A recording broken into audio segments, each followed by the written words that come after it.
என்று யாரும் சொல்லித் தெரிய வேண்டிய அவசியம் இல்லை.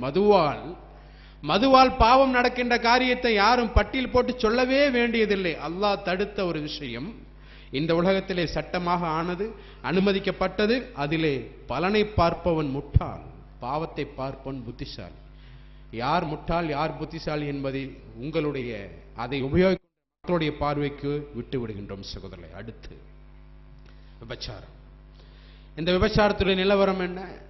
ஜவுளி தொழில் தெரியும், நகை தொழில் தெரியும், பனியன் தொழில் தெரியும், இன்ன ஆட்டோமொபைல்ஸ் எல்லாம் எல்லா தொழிலும் தெரியும். இன்றைக்கு அந்த விபச்சாரம் என்ற அசிங்கம், விபச்சாரம் என்ற அருவருப்பு, செக்ஸ் ஒர்க்கர்ஸ், பாலியல் தொழிலாளிகள் என்றுதான் எங்களை அழிக்க வேண்டும் என்ற அந்த அசிங்கத்தை செய்வதற்கு லேபிள் வேண்டுமாம், அடையாளம் வேண்டுமாம், அவர்களுக்கு என்று சங்கம் வேண்டுமாம், சலுகைகள் வேண்டுமாம், அதற்காக மருத்துவ பரிசோதனைகள் வேண்டும். அதெல்லாம் செய்துவிட்டு அவர்களுக்கு ஒரு அடையாள அட்டை கொடுத்து விட்டால் அவர்கள் சுதந்திரமாக அந்த அசிங்கத்தை அந்த கருமத்தை செய்து கொள்வார்களாம். அரசாங்கம் என்ன செய்துங்க?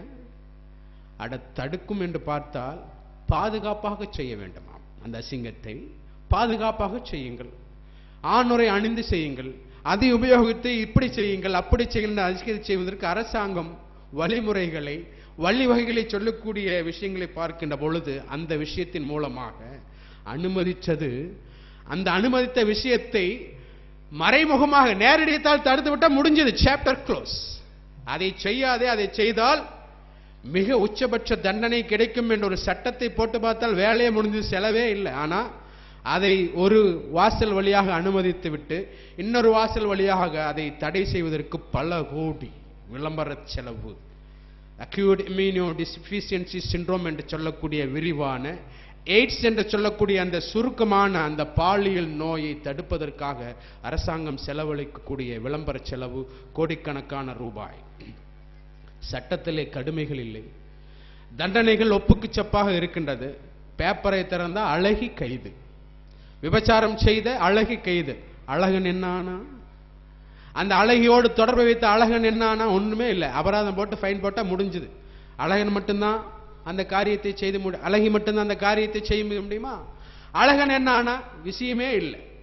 அப்படியே என்னாச்சுங்க, யாரு கூட வேணாலும் போடு படுக்கையை பகிர்ந்து கொள்வான். அப்படியே மனைவி கூட படுக்கையை பகிர்ந்து கொள்வான். என்ன ஆகும்? பாலியல் நோய். ஒன்றுமே தெரியாத அந்த அப்பாவி பெண்ணுக்கும் அந்த நோய், விவரமே தெரியாத அந்த அப்பாவி குழந்தைகளுக்கும் நோய், எல்லாருக்கும் எய்ட்ஸ், எல்லாருக்கும் எய்ட்ஸ். இந்த காரியத்தை தடுக்க வேண்டிய அரசாங்கம் என்ன செய்ய வேண்டும்? கடுமையான சட்டத்தை போட வேண்டும், கடுமையான சட்டத்தை போட வேண்டும். இஸ்லாம் சொல்கின்ற காமம் அதிகமாயிடுச்சா, இச்சை உன்னால் கட்டுப்படுத்த முடியலையா? இஸ்லாம் வேறொரு அழகான வழிமுறையை சொல்லித் தருகின்றது. அழகான வழிமுறை, ஆச்சரியமான அணுகுமுறையை சொல்லிக் கொடுக்கிறது இஸ்லாம். இன்னொரு மனைவியை தேடுவதன் மூலமாக உன்னுடைய காமத்தை, உன்னுடைய இச்சையை தனித்துக்கொள்.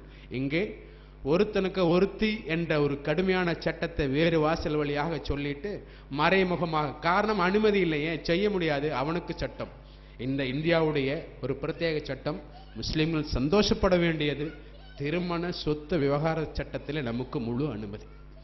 அதில் இதுவரை யாரும் கை வைக்கவில்லை. அல்லாஹ் காப்பாற்ற வேண்டும் இன்ஷா அல்லாஹ். அல்லாஹ் நாடினால் எல்லா சட்டங்களும் இஸ்லாமிய சட்டத்தின் நடைமுறையிலே இந்த பூமி எப்பொழுது மாறுமோ என்ற ஆதங்கம் இன்றும் நமக்கு உண்டு சகோதரர்களே. ஆக அன்புக்குரிய சகோதரர்களே, அல்லாஹ் சொல்கின்றான் 17வது அத்தியாயத்துடைய 32வது வசனத்தில், வலா தக்ரபு ஸினா வலா தக்ரபு ஸினா இன்னஹு ஃபாயிஸத்துன் வஸாஅ ஸபீலா.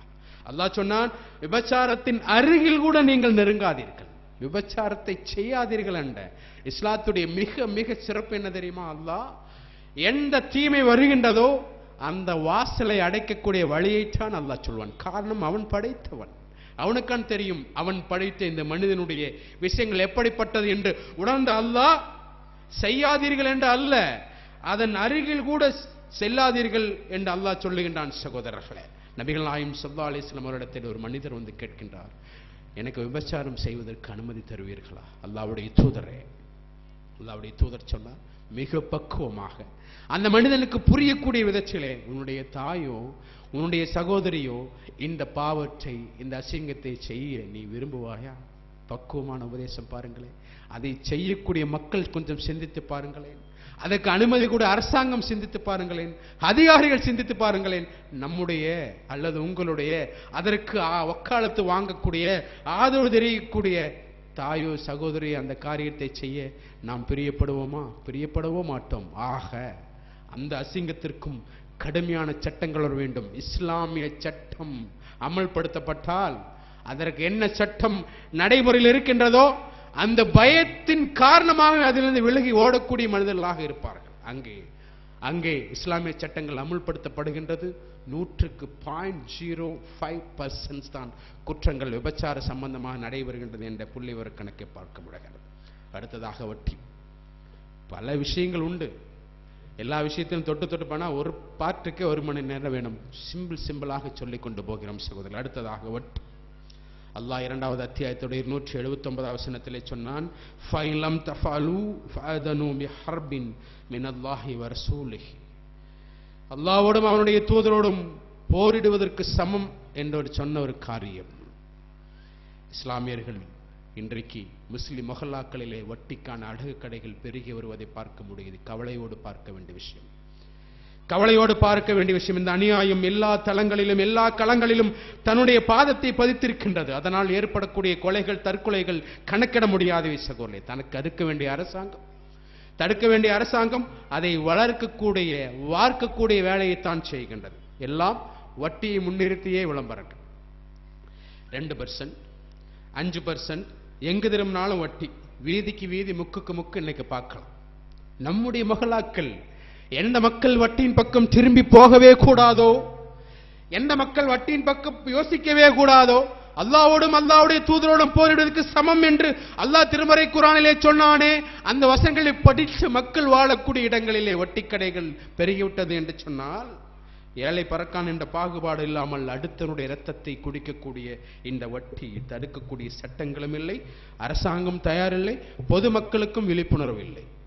நம்முடைய கோயம்புத்தூரில் கடந்த சில மாதங்களுக்கு முன்னால் வட்டியினால் ஒரு மாற்று மத சகோதரி, கணவனுக்கு சரியான வேலை இல்லை, பொருளாதார தட்டுப்பாடு, படிக்கக்கூடிய ஒரு மகனும் +2 படித்துக் கொண்டிருக்கிற பருவ பெண், குடும்பத்தை நடத்த வேண்டுமே, என்ன செய்வாள் பாவம்? காணும் விழிப்புணர்வு இல்லை. நம்முடைய மக்களுக்கே விழிப்புணர்வு இல்லையே.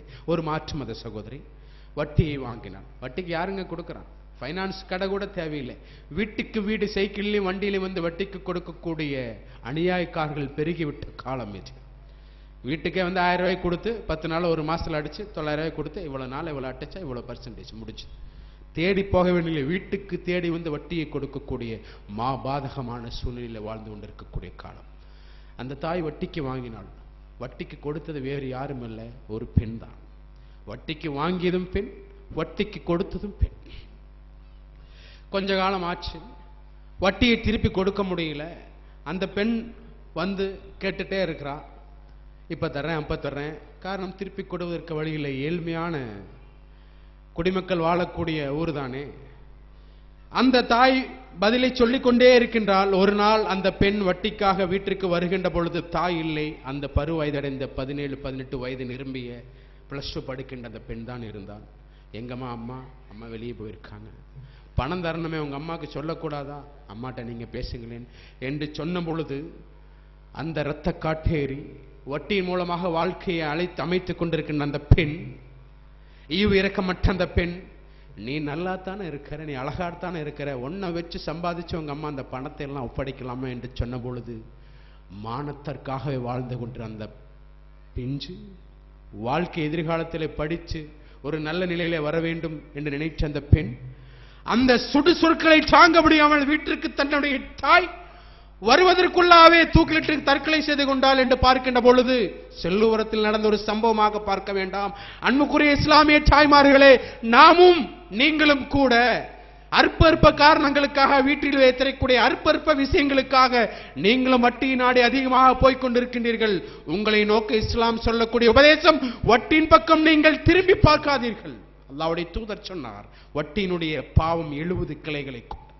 வட்டியினுடைய பாவம் 70 கிளைகளை கொண்டது. அதனுடைய கடைசி பாவம் தன்னுடைய தாயோடு விபச்சாரம் செய்வதற்கு சமம் என்ற அந்த பாவத்தை தெரிந்தும் கூட இஸ்லாமிய அடிப்படையில் வாழக்கூடிய நாம் வேறு பார்வை, வேற பேரை வச்சுட்டோம். லோன், போக்கியம், ஒத்தி, அடமானம் என்று பெயர்களை மாற்றி மாற்றி நாம் வைத்துக்கொண்டு அந்த வட்டியோடு தொடர்பு வைத்துக் கொண்டோம் என்று சொன்னால் நம்முடைய வீட்டிலும் அது போன்ற ஒரு தற்கொலை நடப்பதற்கு நேரம் அதிகமாக இல்லை. ஆக அன்புக்குரிய சகோதரே, அல்லாஹ் அடுத்து அந்த வட்டியிலிருந்து மீண்டிருக்கக்கூடிய ஒரு மக்களாக வாழும். அல்லாஹ் சொன்னான், அல்லாஹ் வட்டியை அபிவிருத்தி இல்லாமல் அழித்து விடுவான், வியாபாரத்தை தர்மங்களை பெருகச் செய்வான் என்று அல்லாஹ் சொல்கின்றான். சத்தியமான வார்த்தை, படைத்த ரப்புடைய வார்த்தை. அமெரிக்காவிலே வட்டியோடு தொடர்புடைய பல பேங்குகள் இன்றைக்கு இழுத்து மூடிக்கொண்டிருப்பதாக செய்தி. இஸ்லாமிக் பேங்குகள் அதிகமாக இன்றைக்கு உலகத்திலே வளர்ந்து கொண்டிருப்பதாக செய்தி. வட்டியே இல்லாத இஸ்லாமிக் பேங்க் வளர்கின்றது. வட்டியோடு தொடர்பிருக்கின்ற அமெரிக்காவில் செல்வ செழிப்பான உலகத்திலேயே மிக பெரிய பணக்கார நாடு என்று சொல்லக்கூடிய அமெரிக்காவிலே கடந்த வருடம் வரை 30க்கும் மேற்பட்ட பேங்குகள் இழுத்து மூடி இருக்கின்றார்கள். ஏன்?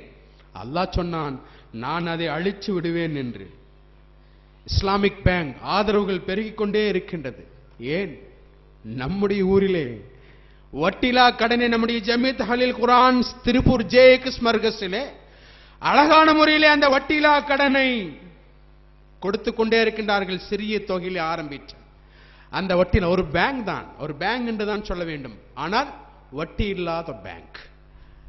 அமெரிக்காவிலே பேங்குகள் இழுத்து மூடிக்கொண்டிருக்கின்றார்கள். திருப்பூரில் இருக்கக்கூடிய ஒரு சிறிய ஜமியத் அஹ்லில் குர்ஆன் ஹதீஸுடைய மஸ்ஜித் இஸ்லாம் நம்முடைய திருப்பூர் மர்கஸிலே கொஞ்சமாக ஆரம்பித்து இன்றைக்கு பல சகோதரர்கள் எல்லாரும் மதங்களுக்கு அப்பாற்பட்டு எல்லாரும் அந்த விஷயத்திலே பலனடைந்து கொண்டிருக்கின்றார்கள். காரணம், பெருகச் செய்வது அல்லாஹ்வாயிற்றே.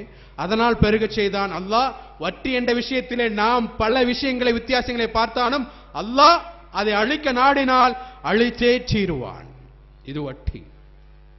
மேலும் எவ்வளவு முரண்பாட்டு செய்திகள் வேண்டும் சகோதரர்களே. இன்றைக்கு மிக சமீபத்திலே மக்களுடைய செய்திகளை ஈர்த்த சில முரண்பாட்டு செய்திகளை பார்த்தார். அப்சல் குரு தூக்கு தண்டனை விதிச்சாங்க. நாம் அதற்கு ஆதரவாக வாதாட வரவில்லை. ஆனால் நீதியை செலுத்தக்கூடிய விஷயத்திலே என்ன செய்ய வேண்டும் என்ற அரசாங்கம். ராஜீவ்காந்தி கொலையாளிகள் 20 ஆண்டுகளுக்கு மேலாக தூக்கு தண்டனை கைதிகள். அதற்கு பின்னால் 25வது நபராகத்தான் அப்சல் குரு என்ற சகோதரர் வருகின்றார். முதல் 2, 3, 4, 5, 6 எல்லாம் விட்டுவிட்டு 25வது தர வரிசையிலே உடனடியாக தூக்கிலே போட காரணம் என்ன? இஸ்லாமிய பார்வையில் ஒருவன் குற்றத்தை செய்திருந்தால் அது அப்சல் குருவாக இருந்தால் ஒண்ணுதான், அசீமானந்தாக இருந்தாலும் ஒண்ணுதான். இஸ்லாமிய பார்வையில் அவர்கள் எந்த குற்றத்தை செய்தாலும் தண்டனை கொடுக்க வேண்டும் இருந்தால் தண்டனை கொடுத்துத்தான் ஆக வேண்டும். அதில் மாற்று கருத்து இல்லை. ஆனால் அதிலும் கூட நீதியை காண்பிக்கவில்லை. அதேபோல சமீபத்தில் ரிசானா நஃபீக் என்று சொல்லக்கூடிய ஒரு இலங்கை பெண் சவுதி அரசாங்கத்தின் சார்பாக மரண தண்டனை கொடுக்கப்பட்டது என்பதற்காக தூக்கி பிடித்து பேசிய வேஷதாரிகள். பாவம், ஒரு இளம்பெண்ணுக்கு இப்படியாவது தண்டனை கொடுப்பது விலாவரியான விஷயம். குறிப்பிட்டு பேச விரும்பவில்லை. ரிசானா நம்பிக்கை இப்படி ஒரு அரசாங்கம் இஸ்லாமிய சட்டத்தை நிறைவேற்ற அந்த பெண்ணுக்கு தண்டனை கொடுத்து விட்டார்களே என்று வாய்களிலே பேசக்கூடிய மக்கள் சவுதி அரசாங்கத்துடைய இஸ்லாமிய அடிப்படையிலே தண்டனை கொடுத்த அந்த விஷயத்தை எங்கே போனது உங்களுடைய டெமோக்ராட்டிக் ஃபேஸ் சகோதரர்களே? இஸ்லாமிய சட்டங்களை குறித்து விமர்சிக்கக்கூடிய மக்களே, எங்கே போனது உங்க ஜனநாயக முகம்? இலங்கையில் ரிசானா நஃபீக்கை போலவே ஆயிரக்கணக்கான இளம்பெண்கள் இலங்கையிலே படுகொலை செய்யப்பட்டார்களே, எங்கே போனது உங்களுடைய பேச்சு? ஈராக்கிலே, பர்மாவிலே, அஸ்ஸாமிலே, ஆப்கானிலே, பலஸ்தீனத்திலே எல்லா இளம் பெண்களும் அல்ல, இளம் குழந்தைகள், கர்ப்பிணி பெண்களுடைய வயிற்றை அறுத்து இளம் பெண்கள் கொடுமைப்படுத்தப்பட்டார்களே, படுகொலை செய்யப்பட்டார்களே, எங்கே போனது உங்களுடைய மனிதாபிமான குரல்? எங்கே போனது உங்களுடைய முதலை கண்ணீர்? வேஷம் போட்டு அவனுடைய சொந்த முகமே அவங்களுக்கு தெரியாம ஆயிப்போச்சு. காரணம், ஒரு நேரத்தில் அப்படி பேசுவான், இன்னொரு நேரத்தில் இப்படி பேசுவான். இது ஒரு பாட்டு. இத்தாலி இருந்து வந்த கடற்படையை சேர்ந்த அதிகாரிகள் கேரளாவிலே 2 மீனவர்களை சுட்டுக் கொண்ட சம்பவம் உங்களுக்கு தெரியும் தானே? கேள்விப்பட்டிருக்கீங்களா? அரெஸ்ட் பண்ணி வச்சாங்க. அவர்களுக்கு கிறிஸ்துமஸ் கொண்டாடுவதற்காக இத்தாலிய அரசாங்கம் நம்முடைய இந்திய அரசாங்கத்திற்கு ஒரு பெட்டிஷன், எங்கள் நாட்டு கைதிகளை கிறிஸ்துமஸை கொண்டாடுவதற்காக நீங்கள் அனுப்பி வைக்க வேண்டும். ஒரு வேற்று நாட்டு கைதிகள் நம்முடைய நாட்டிலே, நம்முடைய நாட்டு பிரஜைகளை 2 மீனவர்களை சுட்டு கொண்டார்கள், கைதியாக இருக்கிறான். நம்முடைய நாட்டு அரசாங்கம் சந்தோஷமாக பத்திரமாக அனுப்பி வைக்கின்றது. அநீதியான அரசாங்கம், அநீதியான அரசாங்கம். ஆனால் இங்கே கைதிகளாக இருக்கக்கூடிய இந்த நாட்டிலே, இந்த மாநிலத்திலே வாழக்கூடிய கைதிகள், குறிப்பிட்ட முஸ்லிம் சகோதரர்கள் கைதிகளாக இருக்கக்கூடிய நேரத்திலே 2 கிட்னிகளும் ஃபெயிலியர் ஆகி சிகிச்சைக்காக வீட்டிலே போய் கொண்டாடுவதற்காக அல்ல, மனைவி மக்களோடு சந்தோஷமாக இருப்பதற்காக அல்ல, பண்டிகளை கொண்டாடுவதற்காக அல்ல, வீட்டிலே போய் சாப்பிடுவதற்காக அல்ல, 2 கிட்னி ஃபெயிலியர். வீட்டில சொந்த ஊரில நல்ல ஒரு ஹாஸ்பிட்டல்ல இருந்து சிகிச்சை பெறுவதற்காக அனுமதி கேட்டால் அனுமதி இல்லை. என்ன ஆனது நீதி?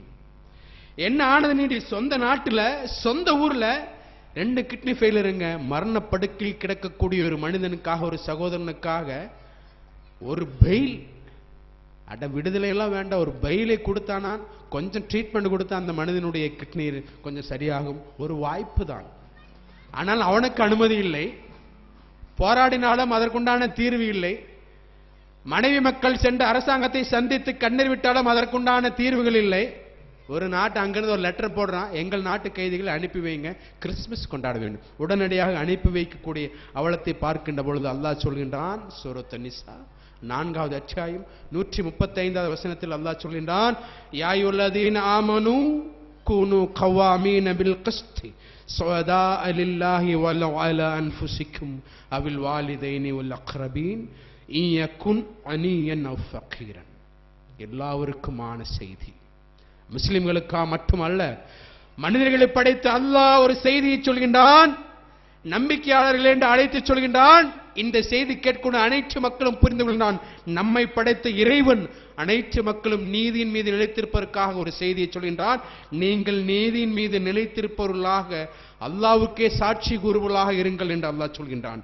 அந்த சாட்சி உங்களுக்கோ உங்கள் பெற்றோருக்கோ நெருங்கிய உறவினர்களுக்கோ பாதகமாக இருந்தாலும் சரியே, நீங்கள் யாருக்காக சாட்சி கூறுகின்றீர்களோ அவர் செல்வந்தராக ஏழையாக இருந்தாலும் சரியே என்று அல்லாஹ் சொல்கின்றான். எந்த வேதத்திலாவது இது போன்ற ஒரு வரியை, ஒரு உபதேசத்தை காட்ட முடியுமா? இந்த உபதேசத்தை கேட்டுத்தான் ஒரு சமூகம் உலகமே போற்றக்கூடிய ஒரு வரலாறை பதிவு செய்து வைத்திருக்கிறார். பெரிய பெரிய சட்டங்களுக்கெல்லாம் போக வேண்டாம். பெரிய சட்டங்கள் அல்ல, மது சட்டம், விபச்சார சட்டம், கொலை சட்டம், அதெல்லாம் ஒரு புறம் இருக்கட்டும். சிறிய சிறிய சட்டங்கள் கூட இஸ்லாம் பார்த்த அந்த நுணுக்கம், இஸ்லாம் பார்த்த அந்த விசாலமான பார்வை, சிறிய சட்டங்களிலே கடன் கொடுக்கல் வாங்கலாம், நீங்கள் ஒப்பந்தம் செய்து கொள்ளுங்கள். ஒப்பந்தம் ஒப்பந்தம் காலாவதி ஆகக்கூடிய நேரத்தில் கடன் வாங்கி கொடுத்து விட வேண்டும். அப்படி கடன் கொடுக்க முடியவில்லை என்று சொன்னால், யார் கடன் கொடுத்தாரோ கடன் வாங்கியவர் அவர் தவணை கேட்கலாம். தவணை நேரம் முடிந்து அவர் கொடுக்க முடியலன்னு சொன்னால் அவர் மீது எல்லா உரிமையும் பிரயோகிக்கக்கூடிய கடன் கொடுத்தவருக்கு உரிமை என்று இஸ்லாமிய சட்டம். ஒரு நாள் ஒரு முறை யூத பாதிரியாக இருந்த ஸைத் இப்னு துக்னா அல்லாஹ்வுடைய தூதரிடத்திலே கடன் கொடுத்திருக்கின்றார். கடன் கொடுத்து அந்த அவதி வருவதற்கு 2 ஆண்டுக்கு முன்னாடியே நபிகள் நாயகம் ஸல்லல்லாஹு அலைஹி வஸல்லம் அவர்களை சந்தித்து, முஹம்மதே, நான் தந்த கடனை நீங்கள் திருப்பி தர வேண்டாமா என்று கேட்கின்றார். கேட்பது மட்டுமல்ல, உங்களுடைய குடும்பத்துடைய பழக்கமே அப்படித்தானா என்று வசை சொல்லி வீசுகின்றார். சுற்றி இருக்கின்ற சகாபாக்கெல்லாம் பெருத்த சங்கடம், பெருத்த கவலை, ஆத்திரம். உடனே உமர் ரலியல்லாஹு அன்ஹு அவர்கள் ஸைத் இப்னு துக்னா அவர்களை அடிக்க பாய்கின்றார்கள். உடனே அல்லாஹ்வுடைய தூதருடைய முகம் சிவந்தது. உமரை பார்த்து சொன்னார், உமரே, என்ன காரியம் செய்கின்றீர்கள் நீங்கள்? நான் கடன் வாங்கியவன், அவர் கடனை கொடுத்தவர், கேட்பதற்குண்டான அத்தனை உரிமையும் உண்டு. நீங்கள் இந்த நேரத்தில், இந்த சூழ்நிலையில் நீங்கள் அவர் பக்கம் அல்லவா நீங்கள் நின்று வாதாட வேண்டும்? கடனை வாங்கிய முகமது அவர்களே, அல்லாஹ்வுடைய தூதரே, ஸைத் இப்னு துக்னா உங்களிடத்தில் தந்த கடன் நீங்கள் திருப்பி கொடுங்கள் என்றல்லவா நீங்கள் சொல்லி இருக்க வேண்டும். மாறாக உங்களுடைய தலைவர் நான் என்று சொல்வதற்காக என் பக்கம் நின்று நீங்கள் அவருக்கு எதிராக அவன் மீது கையை ஓங்குவதா? தப்பு உமரே, தப்பு. அவருக்கு அழகிய முறையில் கடனை கொடுத்து விடுங்கள் என்று சொல்லுகின்றார். ஸைத் இப்னு துக்னாவை அழைத்துக் கொண்டு உமர் அவர்கள் போகின்றார். அவரிடத்தில் கேட்டார், இன்னும் 2 நாட்கள் உண்டே, ஏன் இந்த காரியத்தை செய்தீர்கள் என்று சொன்னார். அப்பொழுது அவர் சொன்னார், யூத பாதிரி, நான் வேதங்களை கற்றுப்படித்தவன், வேதங்களில் எல்லாம் நான் எல்லாம் படித்திருக்கின்றேன். இறை தூதர் முகமது அவர்கள் என்ற ஒரு பேச்சு உண்டு. இறை தூதர் என்றால் ஒரு அடையாளத்தை நான் பார்க்க வேண்டும். அந்த அடையாளத்தை பார்த்து விட்டால் நான் அவர் அல்லாஹ்வுடைய தூதர் தான், இறை தூதர் தான் என்பதை நான் பரிசோதிப்பதற்காகவே இந்த நாடகத்தை நான் ஆடினேன். அதில் நான் வேதத்தில் படித்தேன், நீங்கள் எவ்வளவு அறியாமையை அவர் மீது பிரயோகித்தாலும், எவ்வளவு அடக்குமுறையை நீங்கள் அவர் மீது திணித்தாலும், எவ்வளவு ஆத்திரத்தை நீங்கள் அவர் மீது காட்டினாலும் அவர் பொறுமையே மேற்கொள்வார். அவர் பொறுமையைத்தான் மேற்கொள்வார். அந்த விஷயத்தை நான் பார்த்து விட்டேன். உமரே நீங்கள் இந்த நேரத்தில் சாட்சியாக இருங்கள். அஷ்ஹது அன் லா இலாஹ இல்லல்லாஹ் வ அஷ்ஹது அன்ன முஹம்மதர் ரசூலுல்லாஹ். நான் அல்லாஹ்வுடைய மார்க்கத்தை ஏற்றிருக்கின்றேன், நான் அல்லாஹ்வை என்னுடைய இறைவனாக ஏற்றிருக்கின்றேன், முஹம்மது ஸல்லல்லாஹு அலைஹி வஸல்லம் அவர்களை நான் அல்லாஹ்வுடைய தூதராக ஏற்றிருக்கின்றேன் என்று சொன்ன விஷயம் அங்கே யூத பாதிரியார் ஒருவரை இஸ்லாத்தின் பக்கம் கொண்டு வந்த செயல். அல்லாஹ்வுடைய தூதர் அந்த கடன் சட்டத்தின் மீது அந்த காட்டிய உண்மையான அந்த தாத்பரியம். கடன் விஷயம் பெரிய சட்டம் இன்றைக்கு ஒரு பெரிய விஷயமே இல்லை. கடன் கொடுத்தவரை விட கடன் வாங்கிவிட கொடுத்தவர் தான் இன்னைக்கு அதிகமாக பயந்து கொண்டிருக்கின்ற ஒரு காலகட்டத்திலே பார்த்திருக்கக்கூடிய நேரத்தில் அன்புக்குரிய சோலே, பணக்கார பெண் திருடினாலும் என்ன குற்றமோ அந்த குற்றத்தை தான் நிறைவேற்றுவேன் என்று சொன்ன அல்லாஹ்வுடைய தூதர் இஸ்லாமிய சட்டத்தை பிரயோகித்த காலம் அது அற்புதமான காலம். அல்லாஹ்வுடைய தூதர் நபிகள் நாயகம் ஸல்லல்லாஹு அலைஹி வஸல்லம் அவருடைய பயிற்சி பாசறையில் பாடம் படித்த உத்தம சஹாபாக்கள்.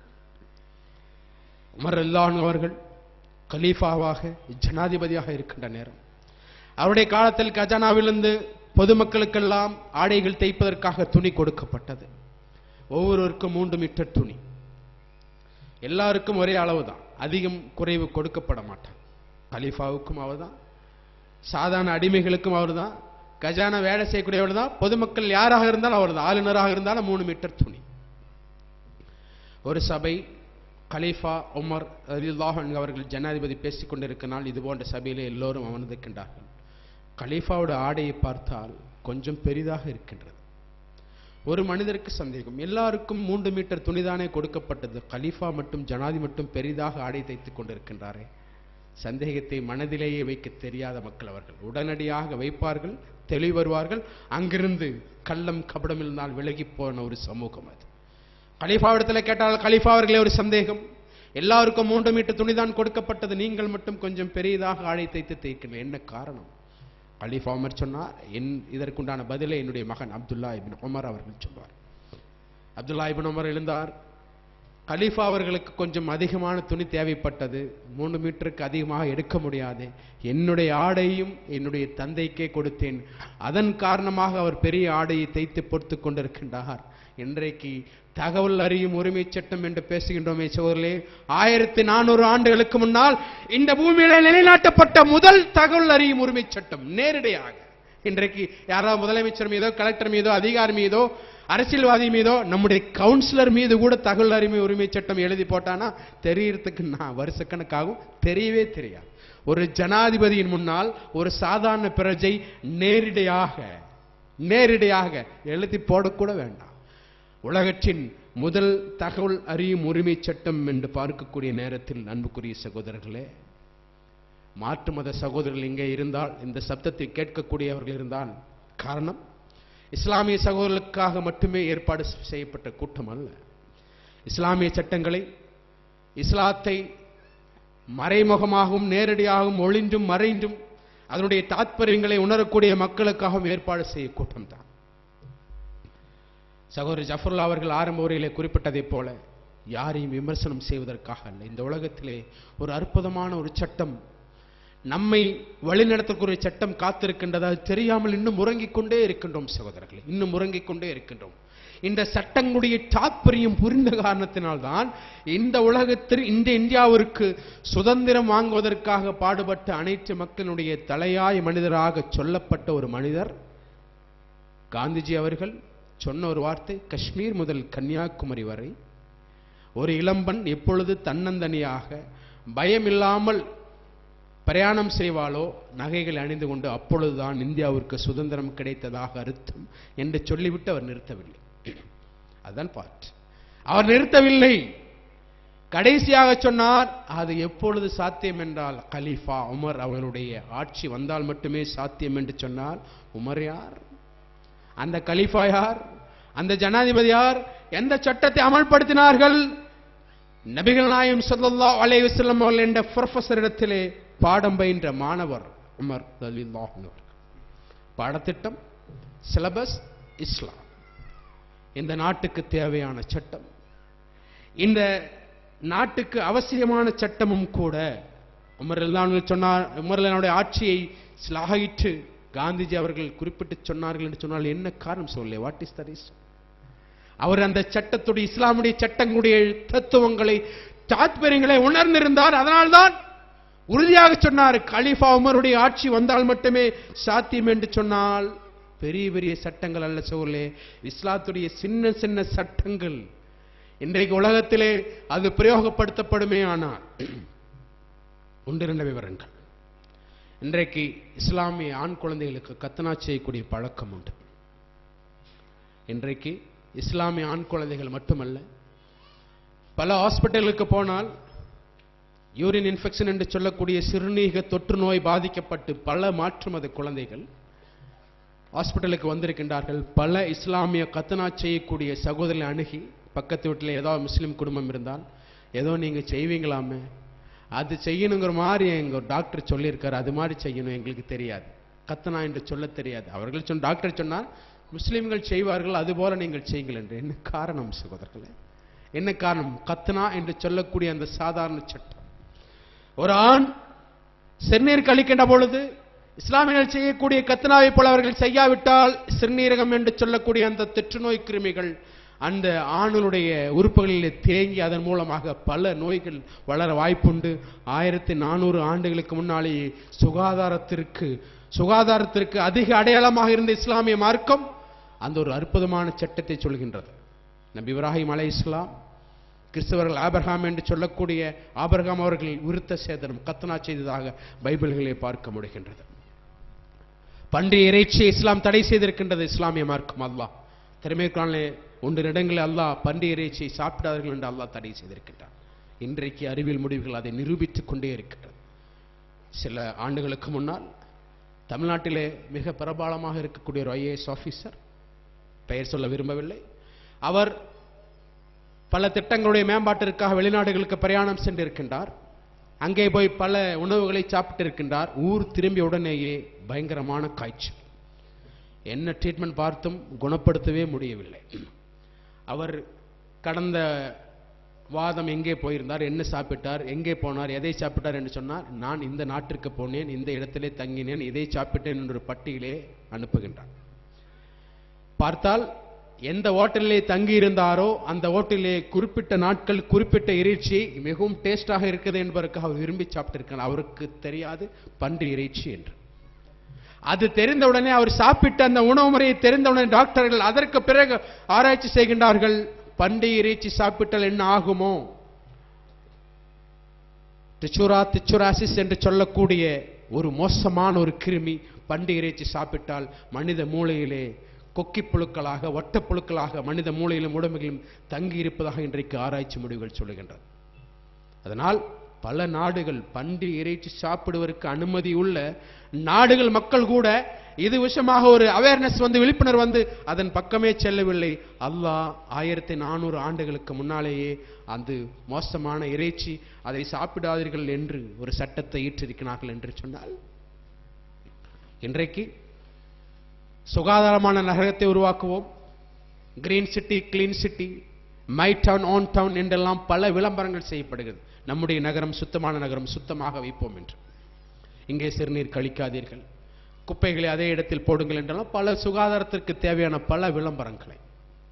ஆனால் அல்லாஹ்வுடைய தூதர் நபிகள் நாயகம் ஸல்லல்லாஹு அலைஹி வஸல்லம் அவர்கள் சொன்ன ஒரு பழமொழி, நீங்கள் தேங்கிய நீரில் மரத்தடியில் சிறுநீர் கழிக்க வேண்டாம். அற்புதம், அற்புதம் சகோதர சகோதரிகள், அற்புதமான. எப்பொழுது? 50 ஆண்டுகளுக்கு முன்னால் அல்ல, 100 ஆண்டுகளுக்கு முன்னால் அல்ல. மக்களுக்கு அறிவும் விஞ்ஞானமும் அறிவியல் அறிவும் சுகாதாரமும் நாகரிகம் வளர்ந்த காலத்தில் அல்ல, அறியாமை காலம், த டார்க் ஏஜ் என்று சொல்லக்கூடிய இருண்ட காலத்தில் படிப்பறிவே இல்லாத ஒரு காலத்தில் அல்லாஹ்வுடைய சட்டத்தை வாங்கி பேசிய அல்லாஹ்வுடைய தூதர் நபிகள் நாயகம் ஸல்லல்லாஹு அலைஹி வஸல்லம் சொன்னார், நீங்கள் தேங்கிய நீரில் மரத்தடியில் நீங்கள் சிறுநீர் கழிக்க வேண்டும். காரணம், நீங்கள் மரத்தடியில் சிறுநீர் கழித்தால் யாத்திரையாக செல்லக்கூடிய வழிபோக்கு பயணிகள் அங்கே தங்க நேரிடும். அந்த அசுத்தம் அவர்களை தாக்கும். தேங்கிய நீரிலும் பயணிக்கக்கூடிய பயணிகள் அந்த நீரை எடுத்து குடிக்கலாம், சுத்தத்திற்காக பயன்படுத்தலாம். நீங்கள் சிறுநீர் கழித்தால் அதுவும் அவர்களை பாதிக்கும். எவ்வளவு பெரிய அற்புதமான சட்டத்தை பாருங்கள் சகோதரர்களே. இன்றைக்கு இஸ்லாமியர்கள் அறுக்கக்கூடிய ஆடு மாடுகளுடைய அறுக்கக்கூடிய விஷயத்திலும் பல விஷயமாக குற்றச்சாட்டுகளை சொல்லிக்கொண்டே இருக்கின்றார்கள். அதனால்தான் மேற்கத்திய ஆய்வார்கள் எழுதியே வைத்திருக்கின்றார்கள், Islam the most misconception religion in the world. உலகத்தில் அதிகமாக தவறாக விமர்சிக்கப்படக்கூடிய ஒரு மார்க்கம். விமர்சனம் இருக்கத்தான் செய்யும். காரணம், தாங்கிக் கொள்ள முடியவில்லை யாராலும். இதனுடைய வளர்ச்சி யாராலும் தாங்கிக் கொள்ளவே முடியவில்லை. எப்படியெல்லாமோ முயன்று பார்க்கின்றார்கள். ஆடு மாடு இஸ்லாமியர்கள் பிராணிகளை அறுக்கின்றார்கள், அது அப்படி இப்படி என்னெல்லாம சொல்லி காட்டுகிறார்கள். அறிவியல் முடிவு, இஸ்லாமிய முறைப்படி அறுக்கக்கூடிய விஷயத்தில் தான் சுகாதாரம் உண்டு. அந்த அறுக்கக்கூடிய விஷயத்திலே அந்த பிராணிகள் வலியை உணர்வதே இல்லை.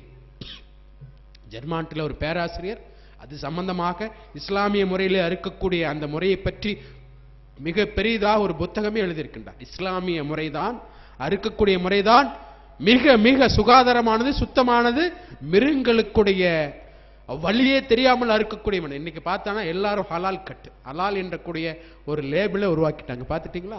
எங்க போனாலும் ஹலால் என்று சொல்லக்கூடிய இஸ்லாமிய நாடுகளில் அல்ல, இஸ்லாமிய ஹோட்டல்கள் அல்ல அவர்கள். காரணம், ஏதோ ஒரு விதத்திலே அவர்கள் அதற்கு ஆட்படப்படுகிறார்கள் என்று பார்க்கக்கூடிய நேரத்தில் அன்புக்குரிய சகோதரர்களே, கடந்த மாதம் ஒரு பத்திரிகையை படித்த செய்தி.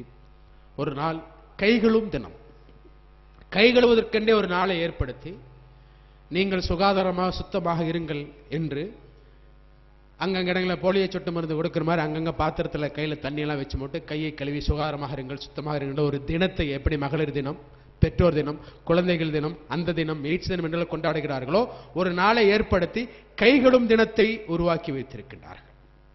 ஆனால் ஒரு முஸ்லிமாகப்பட்டவன், ஒரு இஸ்லாமியன், அல்லாஹ்வுடைய சட்டத்தின் அடிப்படையில் நடப்பவன், அல்லாஹ்வுடைய தூதர் நபிகள் நாயகம் ஸல்லல்லாஹு அலைஹி வஸல்லம் பின்பற்றுவன், ஒரு நாளைக்கு குறைந்தபட்சம் 5 முறை கை, முகம், கால் எல்லாவற்றையும் கழுவியே ஆக வேண்டும்.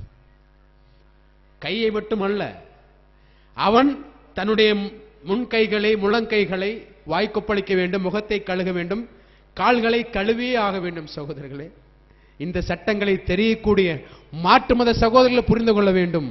இஸ்லாமின் மீது விமர்சனங்கள் வருகின்ற பொழுது புரியாமல் ஆமா அப்படித்தான் இருக்குமோ என்று நினைத்து விடாதீர்கள். கொஞ்சம் ஆராய்ந்து பாருங்கள். இப்படி உலகத்தில் இருக்கின்ற பிரயோஜனம் இல்லாத சட்டங்கள் எல்லாம் விமர்சனம் செய்யாமல், நேர்மை தவறாத, நீதிக்கு பெயர் போன, நாணயத்திற்கு அர்த்தம் கற்பித்த, சமதர்மத்திற்கு சாட்சி பகர்கின்ற, மனிதாபிமானத்திற்கு மதிப்பு கொடுத்த, சகோதரத்தை கண்ணியப்படுத்திய, சமத்துவத்தின் மீது உறுதி காட்டிய இஸ்லாமிய சட்டங்கள் மீது உங்களுடைய அர்த்தமற்ற குற்றச்சாட்டுகள். நீங்கள் தாக்குதல் கொடுப்பது மனித சட்டங்கள் மீது அல்ல, மனித சட்டங்கள் மீது அல்ல. மனிதர்களே, மனிதர்களை படைத்த, மனிதர்களை மட்டுமல்ல, இந்த ஒட்டுமொத்த பிரபஞ்சத்தையும், பூமியும், சந்திரனையும், சூரியனும், மரம், செடி, கொடி, தன் கணக்கில் எடை கொண்ட நீலத்து மீன்களம் முதல் கண்ணுக்கே தெரியாத பாக்டீரியாக்கள் வரை படைத்து காத்து பரிபாலித்து ரட்சிக்கின்ற மாபெரும் ஆட்சியாளரின் அல்லாஹ்வுடைய சட்டத்தை நீங்கள் விமர்சனம் செய்கின்றீர்கள். அதிகம் யார் செய்கின்றார்? இந்த வேலை அதிகம் யார் செய்கின்றார்? யூதர்கள். அதிகம் யார் செய்கின்றார்கள்? யூதர்கள். தனக்கென்று ஒரு நாடு இல்லாத வந்தேரிகள், உலக அமைதியை குளிதோண்டு புதைத்துக் கொண்டிருப்பவர்கள், இஸ்லாத்தை அழிக்க வேண்டும் என்ற எல்லா திசைகளையும் கைவரிசை காட்டிக் கொண்டிருக்கக்கூடியவர்கள். அவருடைய வரலாறு என்ன தெரியுமா? யூதர்களுக்கென்று ஒரு நாடே கிடையாது. யூதர்களுக்கென்று ஒரு நாடே கிடையாது. அவர்கள் நிம்மதியாக கழித்த ஒரு வரலாறு உண்டு என்றால் நபிகள் நாயகம் ஸல்லல்லாஹு அலைஹி வஸல்லம் அவர்கள் வாழ்ந்த காலத்தில்தான் அவர்கள் நிம்மதியாக வாழ்ந்திருக்கின்றார்கள். ஹிட்லர் பல லட்சம் யூதர்களை கொண்டதாக சரித்திரம் உண்டு. இன்றைக்கும் அது பற்றிய பல கதைகள் உண்டு, சம்பவங்களும் உண்டு. ஆனால் ஹிட்லர் பல லட்சம் யூதர்களை கொன்று கொஞ்சம் யூதர்களை விட்டு வைத்தான். ஹிட்லர் சொன்னானாம், நான் ஏன் கொஞ்சம் யூதர்களை விட்டு வைத்திருக்கின்றேன் என்று தெரியுமா? ஒரு காலம் வருகின்ற பொழுது இந்த யூதர்களை பார்க்கின்ற பொழுது ஹிட்லர் ஏன் பல லட்சம் யூதர்களை கொன்று குவித்தான் என்று அந்த மக்களுக்கு புரிய வேண்டும். அதற்காகவே நான் அவர்களை விட்டு வைத்தேன். காரணம், அவர்கள் அப்படிப்பட்ட மோசமானவர்கள், அதனால் தான் கொண்டு தீர்த்தேன் என்று இந்த உலகம் புரிந்து கொள்ள வேண்டும் என்பதற்காக என்ற சரித்திர சம்பவங்களை பார்க்கின்ற பொழுது அன்புக்குரிய சகோதரர்களே, பல குற்றச்சாட்டுகள். இஸ்லாம் வாளால் பரப்பப்பட்டதா? இஸ்லாம் வன்முறையை தூண்டுகிறதா? இஸ்லாம் பலதார மனத்தை ஆதரிக்கிறதாமா? இஸ்லாம் பெண்முறைக்கு எதிரானதாமா? அறிவில்லாமல், ஆய்வில்லாமல், பூர்த்தி இல்லாமல், புச்சி இல்லாமல் சொல்லக்கூடிய குற்றச்சாட்டுகள். அறிவுடைய யாரும், புத்தியுள்ள யாரும், சிந்திக்கக்கூடிய யாரும் இந்த குற்றச்சாட்டை பரப்ப மாட்டார்கள். இஸ்லாம் வாளால் பரப்பப்பட்டு இருக்குமே ஆனால் 800 ஆண்டு காலம் இஸ்லாமியர்கள் ஆண்டதாக சரித்திரம் சொல்கின்றது. அவர்கள் எப்படி வாழ்ந்தார்கள் என்ற சரித்திரம் இல்லை. அவர்கள் 800 ஆண்டு காலம் வாழ்ந்து வாளால் பரப்பப்பட்டு இருக்குமே ஆனால் இன்றைக்கு இந்தியாவிலே அதிகமான மக்கள் முஸ்லிம்களாகத்தான் இருந்திருக்க வேண்டும். அந்த குற்றச்சாட்டும் தவிடுபொடி. பெண்ணுரிமைக்கு எதிரானதாக இஸ்லாமிய விஷயங்களை பற்றி குறிப்பிட்டு சொல்கின்றார்கள். இஸ்லாம் பெண்களை கண்ணாடி பாத்திரங்களைப் போல பார்க்க சொல்கின்றது. உங்களைப் போல காம பாத்திரங்களைப் போல அல்ல. இஸ்லாம் பெண்களை கண்ணாடி பாத்திரங்களைப் போல பார்க்க சொல்கிறது. நீங்கள் பெண்களுக்கு கொடுத்த அந்த போலி சுதந்திரமும் சம்பிரதாய உரிமையும் சந்தி சிரித்துக் கொண்டிருக்கின்றதை பார்த்தோமா இல்லையா? டெல்லி மாணவியுடைய கற்பழிப்பு, சென்னை மாணவி பலாத்காரம், தூத்துக்குடியிலே பள்ளி மாணவி கற்பழிப்பு, கோவையிலே அந்த மாணவி கற்பழிப்பு. நீங்கள் கொடுத்த அந்த போலி சுதந்திரம், நீங்கள் கொடுத்த அந்த அதீதமான உரிமை, தீர்ப்பு என்னாச்சு? இந்த தீர்ப்பு? நீதிமன்றம் வழக்கம் போல ஆமையாக அந்த தீர்ப்பை பார்த்துக்கிட்டே இருக்குது, பேசிட்டே இருக்கிறாங்க. குறிப்பிட்ட தீர்ப்பு இன்னும் வந்தபாடு இல்லை.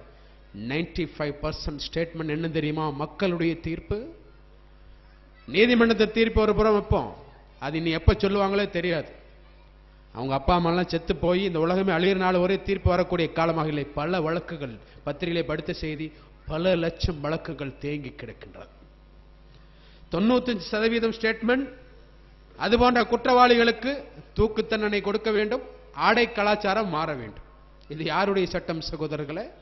இது யாருடைய சட்டம்? அல்லாஹ்வுடைய சட்டம். அல்லாஹ்வுடைய சட்டம். இது போன்ற கொலை குற்றவாளிகளுக்கு தூக்கு தண்டனை கொடுக்க வேண்டும். இதற்கு காரணமாக சொல்லக்கூடிய மக்களுடைய தீர்ப்பு, ஆடை கலாச்சாரம் மாற வேண்டும். உங்க மனசு துடிக்கும் போது அந்த சட்டத்தை சொல்லுவீங்க, அல்லாஹ் சொன்னா ஏத்துக்க மாட்டீங்களா? என்ன புரியாத புதிராக இருக்கின்றது. இவர்களாக மனசு அவர்கள் துடிக்கின்ற பொழுது இப்படி சட்டத்தை மாற்றணும் சொல்லுவாங்களாமா? அல்லாஹ்வுடைய சட்டம் வரும்போது ஏற்றுக்கொள்வதற்கு தயக்கம் வேண்டாம். வாருங்கள் மனித கூட்டமே வாருங்கள். அல்லாஹ்வுடைய மார்க்கத்தை நோக்கி, அல்லாஹ்வுடைய சட்டத்தை நோக்கி, உங்களை படைத்து இறைவனை நோக்கி நீங்கள் வாருங்கள். குழப்பம் வேண்டாம், தயக்கம் வேண்டாம், தாமதம் வேண்டாம். மனித சட்டங்களால் மாற்றங்களே இல்லை, வெற்றி சட்டங்களால் வெற்றிகளே இல்லை, மாறும் சட்டங்களால் மாறுதல்களே இல்லை. மல ஜலம் சுமக்கக்கூடிய மனிதனுடைய சட்டங்களால் இந்த பூமிக்கு குணநலனே இல்லை. இதெல்லாம் அமுல்படுத்திவிட்டு, மனித சட்டத்தெல்லாம் அமுல்படுத்திவிட்டு, ஐயோ அநியாயம் அக்கிரமம் தலை தூக்கி விட்டதே, லஞ்ச ஊழல் பெருகிவிட்டதே, கொலை கொள்ளை அதிகரித்து விட்டதே, கற்பழிப்பு பலாத்காரம் பெருகிவிட்டதே, சட்டம் ஒழுங்கு சீர்கட்டி விட்டதே என்று புலம்ப வேண்டிய அவசியமே இல்லை. ஒரே வழி, ஒரே தீர்வு, அல்லாஹ்வுடைய சட்டம். அதுவே சரியானது. Islam is the final solution for humanity.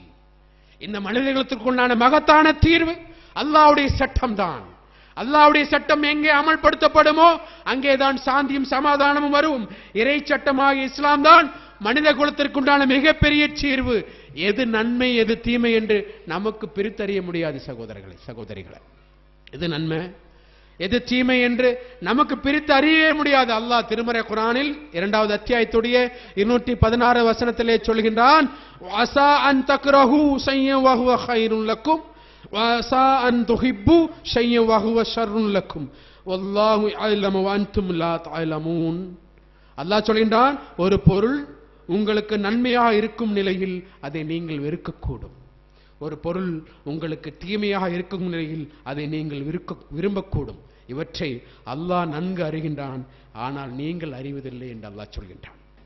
இறைவனுடைய சட்டம் நன்மையாக இருக்கின்றது, ஆனால் நம்மில் பலரும் அதை வெறுக்கக்கூடிய மக்களாக இருக்கின்றோம். மனிதனுடைய சட்டம் தீமையாக இருக்கின்றது, ஆனால் நம்மில் பலர் அதை விரும்பக்கூடியதாக இருக்கின்றோம். நாம் மனிதர்கள் சகோதரர்களே, நாம் சுக துக்கங்களிலே மாறக்கூடியவர்கள், சூழ்நிலைக்கு அடிமையாகக்கூடியவர்கள், மழை ஜலம் சுமந்து திரிபவர்கள், வெறுப்புக்கு அடிபடக்கூடியவர்கள், மண்ணால் படைக்கப்பட்டு மண்ணுக்குள்ளேயே நாம் மட்கி போகக்கூடியவர்கள். நம்முடைய சட்டங்கள் செல்லுபடியாகாது. இந்த வட்டத்திற்குள்ளே வரக்கூடிய ஒரு சக மனிதனுடைய சட்டத்திற்காக நாம் கீழ்ப்படிய வேண்டும். சிந்தித்து பாருங்கள். இந்த வரம்பிற்குள்ளே வரக்கூடிய சக அடிமையின் சட்டத்திற்காக நாம் அடிமையாக வேண்டும். கட்டுப்பாடே இல்லாத ஒரு படைப்பின் சட்டத்திற்கு நாம் கட்டுப்படலாமா? கூடாது. இந்த நாட்டுக்கு தேவை ஒரே சட்டம், ஒரே இறைவனை சட்டம். அரபி அல்லாதவரை விட அரபியர் எந்த வகையிலும் உயர்ந்தவர் அல்ல என்று அடித்து சொன்ன சட்டம் இந்த நாட்டுக்கு தேவை. வெளுத்தவருடைய கருத்தவர் எந்த வகையிலும் குறைந்தவர் அல்ல என்று சுட்டிக்காட்டிய சட்டம் இந்த நாட்டுக்கு தேவை. வேலைக்காரரை ஒட்டகத்திலே அமர்த்தி ஒரு கலீஃபா பாலைவன சுடு மணல் பெருவழியில் கால்நடையாக நடந்து வேலைக்காரரை ஒட்டகத்திலே அமர்த்தி ஒட்டகத்தின் கடிவாடுகளை பிடித்து நடந்த ஒரு சட்டம் இந்த நாட்டுக்கு தேவை. கொலைக்கு கொலை, பழிக்கு பழி என்ற அனுமதி இருந்தாலும் அதைவிட மன்னிப்பிற்கு உரிமை வழங்கிய மகத்தான சட்டம் இந்த நாட்டுக்கு தேவை.